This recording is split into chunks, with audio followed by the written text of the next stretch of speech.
A human at the border, the small starport on Culture 9, was quiet that morning. A thin mist covered the metal ground, and glowing signs in alien languages flickered above closed shops. Border security officers, tall creatures with dull gray skin and insect-like eyes, stood near the gates, looking bored. Then he arrived. A human. He walked alone, hands in his pockets, looking like he didn't care about the stairs. His hair was messy, boots dusty, and his black t-shirt had large red letters that made no sense to most aliens there. But what stood out was not his calm walk. It was the silence that followed behind him. Even the small trading bots stopped moving. The border chief, a four-armed alien named Glask, narrowed his yellow eyes. He'd dealt with humans before. Some were loud, some were quiet, but all of them were dangerous in their own way. Still, this one didn't carry any weapons, not even a utility belt or datapad. Glask stepped forward. "Halt! You are approaching restricted space," he said in basic trade language. The human stopped and gave a small nod. "I'm just passing through. You are unarmed?" Glask asked, scanning him from head to toe. No tools, no packs, just a simple duffel bag and the black shirt with blood-red print. "What does your shirt say?" The human smiled, but didn't answer. Glask didn't. Like that dot, a guard stepped closer. One of them activated a scanner to check the human's body for weapons. It beeped softly. "Clean," the guard said. "No weapons." Another guard, a nervous young one, tilted his head. "Chief, that shirt ... the pattern looks familiar." Glask ignored the comment. "Name and purpose?" "Name's Luke," the human said. "Just visiting. Needed some fresh air. Long trip. You're alone?" "Yes." "And you came to Culture 9 alone? Without a ship?" Luke smiled again. "I parked it, far side of the moon." Glask didn't believe him, but humans were strange. Some liked doing things the hard way. Still, something about this man was bothering him. That shirt. That simple shirt with red text and a skull symbol made his stomach twist. The young guard was still staring at it. "Chief, I know that logo. It was seen during the battle at Vector 7. Glask turned sharply. "You're sure?" The young one nodded slowly. "They said it belonged to a unit. A human unit with no armor, no mechs, just shirts like that, and they destroyed everything." Glask's eyes darted back to the human. Luke was looking at a vending machine, calm as if he were on vacation. Glask cleared his throat. "You were at Vector 7? Luke didn't turn. "Doesn't matter. That's old news." The air shifted. One of the senior guards took a step back. The young one whispered, "They were called the Red Line. No survivors were ever found where they landed." Glask's hand hovered near his sidearm. Luke turned around now, eyes calm but sharp. "I don't have weapons on me. You scanned me, but if you want to start something, well, your call." The young guard whispered again. "That shirt is a warning. They wear it only when they're ready." Suddenly, Glask wasn't so sure about anything anymore. He looked at Luke again. He seemed harmless. No armor, no weapons, no fleet. But the silence around him felt heavy. The humans had many kinds, some diplomats, some soldiers, and some like this walking warheads in casual clothes. Glask made his decision. "Welcome to Culture 9, he said quietly. "You may pass." Luke gave a soft nod, then continued walking toward the city gates. As he passed, Glask's eyes locked on the back of the shirt. It said in rough alien script, "If you see this shirt, you're already too close." And beneath it, the faint red symbol, an ancient Terran war skull, used by units that no longer existed on paper, but were whispered about in every military sector across the stars. Glask shivered. He turned to his team. "Log this." Keep your mouths shut, and never, ever, stop a human wearing that shirt again." The guard said nothing. Luke disappeared into the city, but his silence had spoken louder than any weapon. Asterisk whispers in the city, Luke. Walk down the narrow metallic streets of Calternine, past glowing shops and alien markets. Lights flickered above, and strange smells filled the air. Burnt spices, machine oil, and ozone. Locals turned to look at him, their gazes bouncing off his calm face and then locking on his shirt. He didn't rush. He never did. A small, four-eyed merchant tried to wave him over with glowing orbs, offering crystal blades and rare minerals. Luke gave a polite shake of the head and kept walking. The merchant saw the shirt and instantly stepped back. Across the city, news traveled faster than any official channel. A human was in town. He wore the shirt dot in a back room inside a smoky tavern. A group of mercenaries stared at a security feed. A camera above the gate had caught a clear image of Luke's face and shirt. The video froze on the skull logo. The leader of the group, a large armored alien named Drawl, leaned forward. "Are you sure this isn't a prank?" One of his crew, a thin, spidery creature, whispered, "No, that symbol belongs to the Earth. Division called Redline. Last time one of them showed up, 3 warlords vanished in one night." "Humans don't fight like that anymore," Drawl said, waving a hand. "They don't have to," the spidery one replied. "Redline is different. They say they were trained for wars that never ended. Ghosts with names erased. They wear no armor because they are the weapon." Drawl laughed, but couldn't hide the unease in his voice. "He's one man." "And why do you sound nervous?" Outside, Luke found a quiet diner near the edge of the city's main power station. He walked in, found a booth, and sat down. The waitress, a blue-skinned alien woman with silver markings on her arms, froze when she saw the shirt. She nearly dropped the tray she was carrying. Luke gave her a calm nod. "Just coffee. If you've got anything close to it." She swallowed, then hurried to the back. Behind the counter, the manager leaned close. "Is he wearing what I think he's wearing?" "Yes," she whispered. "Don't charge him. Just give him what he wants and pray he leaves peacefully." Luke tapped the table lightly, his eyes scanning the walls. He wasn't worried. He didn't need weapons. The shirt usually did most of the talking. But still, he could feel the tension. Building. His mind drifted. Years ago, he had worn that shirt during a battle on a frozen moon. His entire team, just 12 humans, had gone in against a full planetary defense force. They left behind wreckage and silence.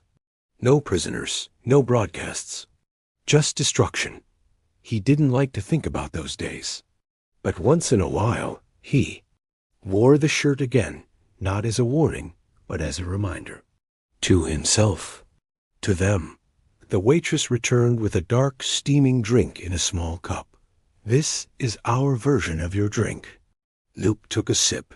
It was bitter, strange, but warm. Perfect. Suddenly, the door opened. 4 armored bounty hunters stepped in, scanning the room. Their eyes locked on Luke. They paused. One of them spoke softly into his comm. "Target acquired.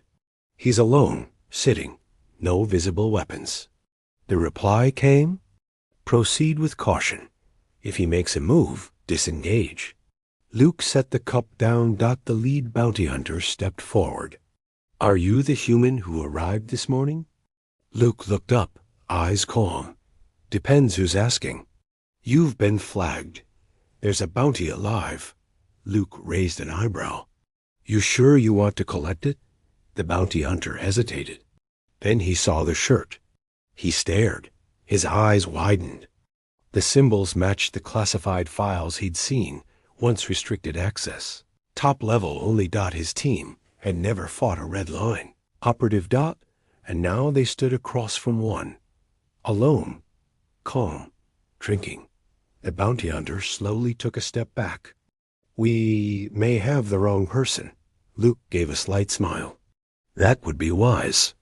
The team backed out of the diner. Silence returned. Luke sipped his drink. He didn't need to raise a hand. The galaxy had already told his story through fear. Asterisk. The fear behind the files. The bounty hunters didn't stop running until they were 3 streets away. One of them, the youngest, pulled off his helmet and gasped for air. What? What was? That? The leader, still shaken, tapped his wristpad and brought up the old records. "We got lucky. That shirt wasn't just a threat. It's a ghost marker." "A what?" the youngest asked. The leader's voice dropped. "Only the highest command-level officers even talk about it. They say the Red Line was never supposed to exist. They weren't military. They were. Problems you sent when everything else failed. You don't fight them. You hope they never show up." The team went silent. Back at the diner, Luke finished his drink and placed a few credits on the table. The waitress didn't take them. She stood frozen, hands shaking. "It's free," she said quickly. "Please, you don't need to pay."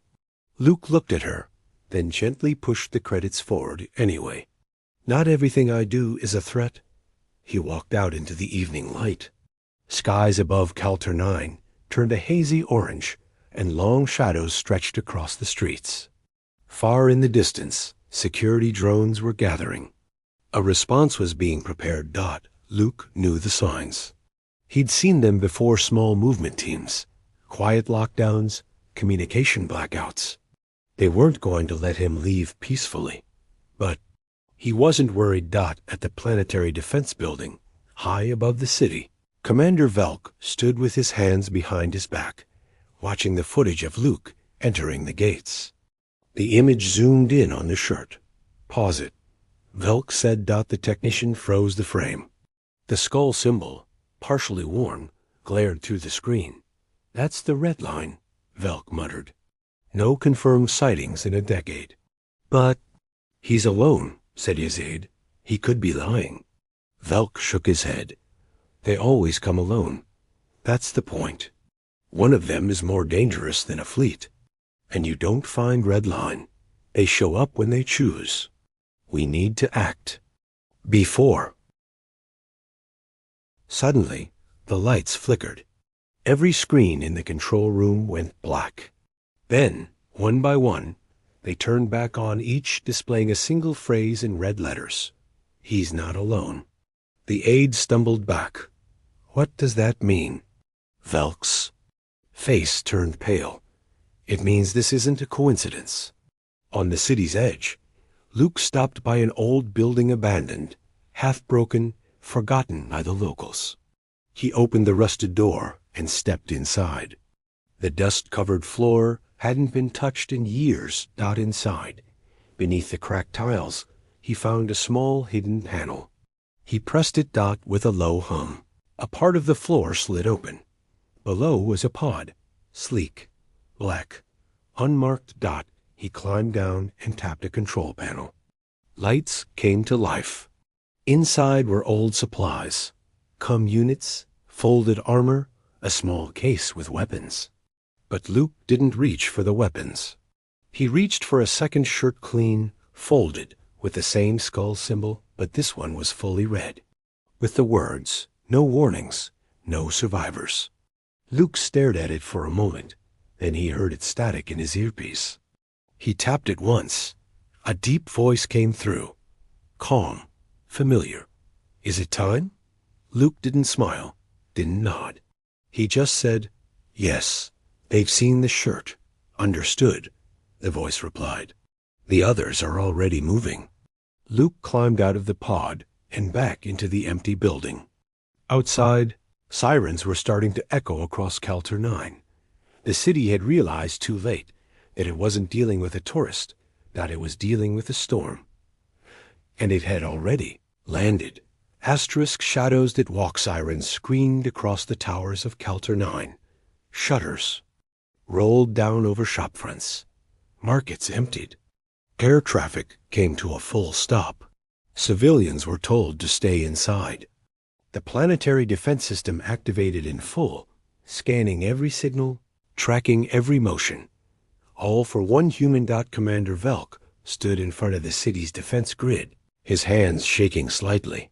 Track every movement from that building. He ordered, "If he leaves, I want drones on him. Do not engage, just track." "But sir," an officer said, "shouldn't we act now?" Velk's voice cracked like ice. "No, if he is who I think he is, then engaging means death." He turned back to the screen. "We need permission from Central Command." Beneath the city, in the old building, Luke sat quietly near the pod. The dim light from a single portable lantern flickered off the walls. He had changed into a fresh shirt, brighter, cleaner, but worse in meaning. Red on red. That shirt wasn't just a signal. It was a final warning. His earpiece buzzed again. Another voice spoke this time. Female, tired but sharp. "Team 2 is in orbit. Do you want extraction or deployment?" Luke paused. "Hold. Let's see what they try first." He stood, stretched his arms, and walked up to the roof. From there, he saw the glow of 100 drone eyes blinking in the sky. Tiny machines scanned the streets and alleys. Luke raised his wrist. The watch there looked normal. It wasn't. He tapped twice. Instantly, across the galaxy, dozens of similar watches pinged back. Each one belonging to someone like him. Silent. Patient. Forgotten. And now awake. In a dark room, somewhere on the far side of Calter 9. A hidden military group watched Luke's profile in silence. A black hooded officer whispered, "He's signaling someone." The technician replied, "We're seeing a signal split across at least 20 different channels. Most of them are dead frequencies." They were dead, the officer corrected. Everyone in the room stopped breathing for a moment. The signal wasn't just local, it was galactic. They weren't tracking one man anymore. They were tracking a reawakening. At the city gates, a convoy of armored vehicles was assembling. Velk had no choice anymore. "He has to be contained," he said. "Alive, if possible. But if he makes a move—" His sentence trailed off. No one wanted to be the one who pulled that trigger. The convoy rolled forward.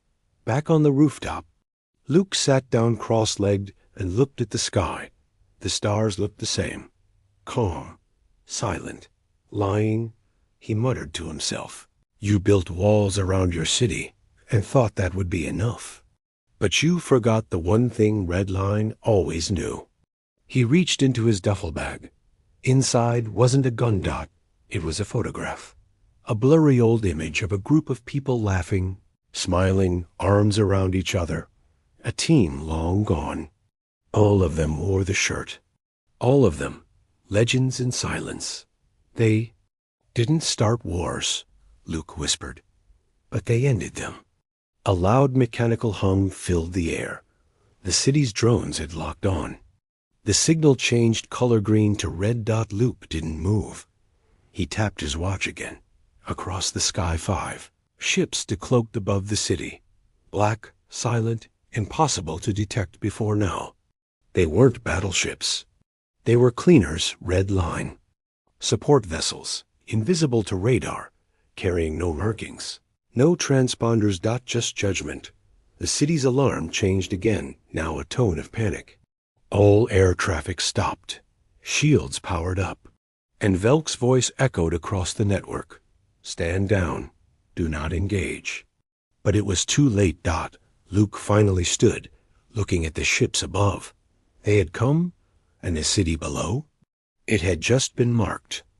Asterisk. The sound of silence. The 5 ships above Calter 9 didn't make a sound. They didn't need to. Each one hovered like a black scar in the sky, casting long shadows over the city. There were no symbols, no lights, no threats. Just presence. And that was enough. Commander Velk stared at the live feed in disbelief. "Those aren't warships. They're—" He stopped. His aide finished the sentence. voice shaking. There. Red line deployment vessels. The commander leaned heavily on the table. We're not under attack. Not yet. This is something worse. A message. Down below, Luke stood on the rooftop, letting the cool wind rush past his face. His eyes were calm, but his thoughts were moving fast. He knew what the galaxy forgot. Red line didn't come with warnings. They were the warning. Across the city, every screen and comm unit blinked once. Then a message appeared. Do not approach. Observe only. Earth Protocol 9 is active.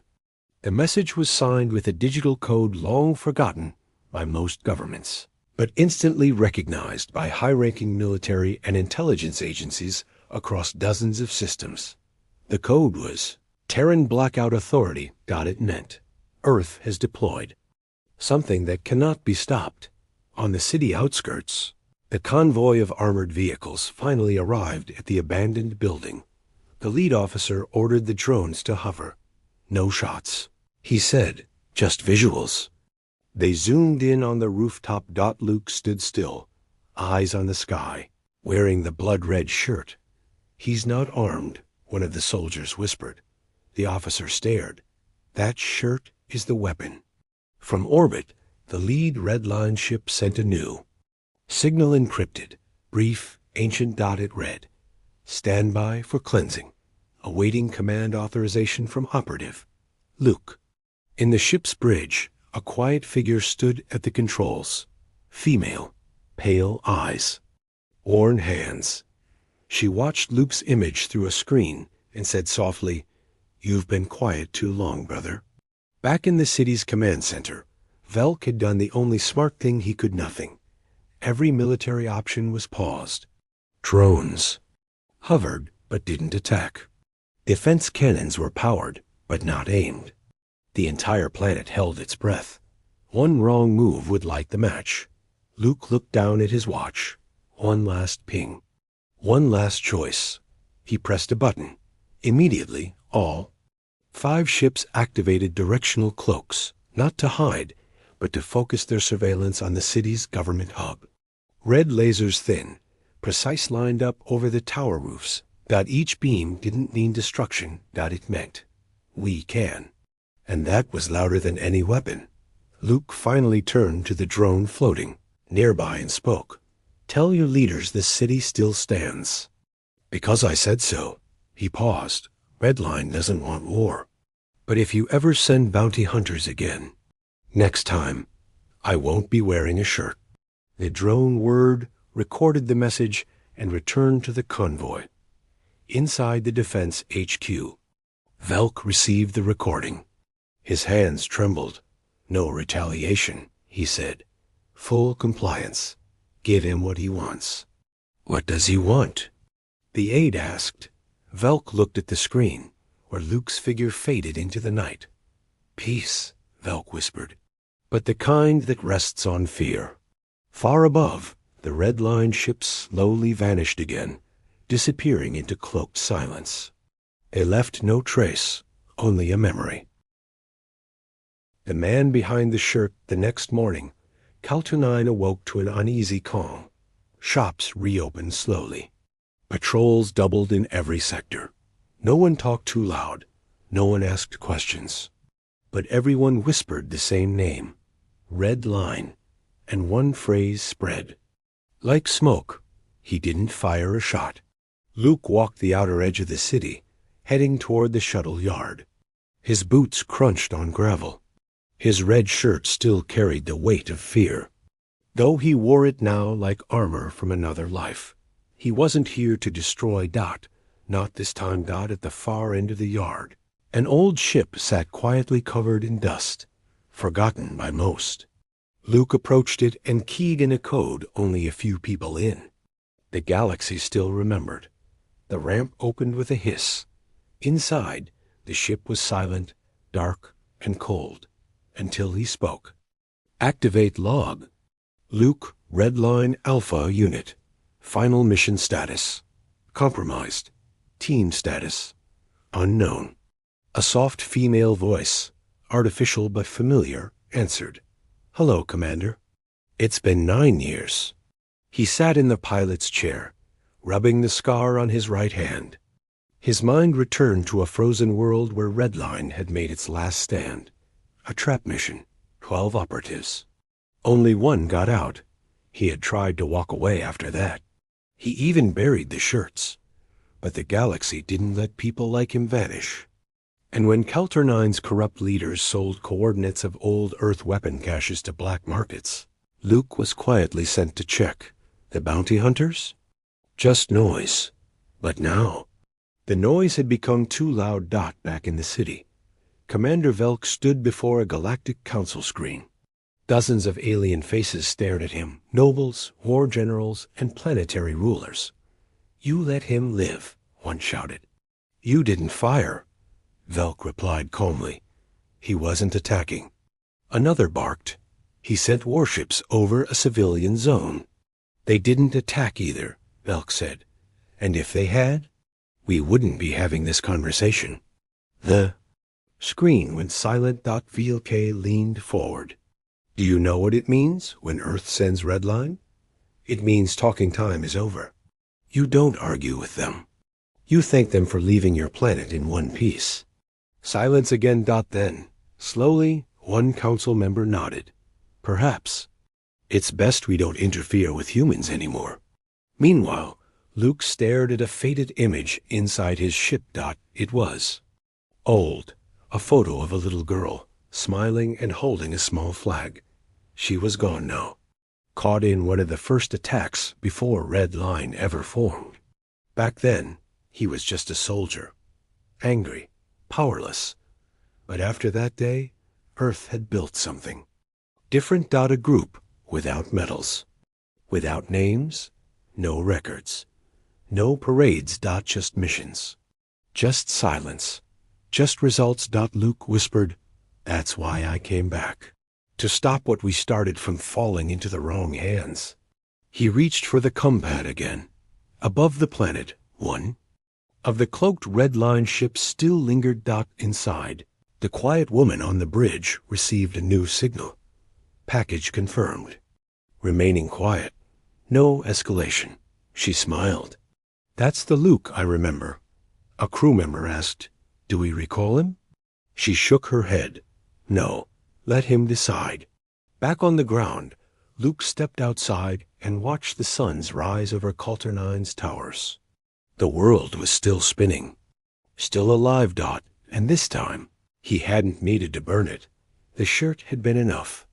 Asterisk, the final message. The two suns of Kelter 9 burned low as Luke stood at the edge of the launch platform. Wind tugged at his shirt. The skull symbol glowed faint, red under the morning light, its presence more powerful than 1,000 armed drones. He didn't look back. The ship behind him rumbled softly, engines warming. The people of Kelter 9 wouldn't stop him. The commanders had backed off. Even the bounty hunters had gone underground. No one dared move against him now, because everyone knew he didn't come to start a war, but he would end one if forced. Small hover drone floated beside him. Unarmed, civilian, just a messenger. It projected a soft voice. "Mr. Luke, the planetary government requests a message for official records."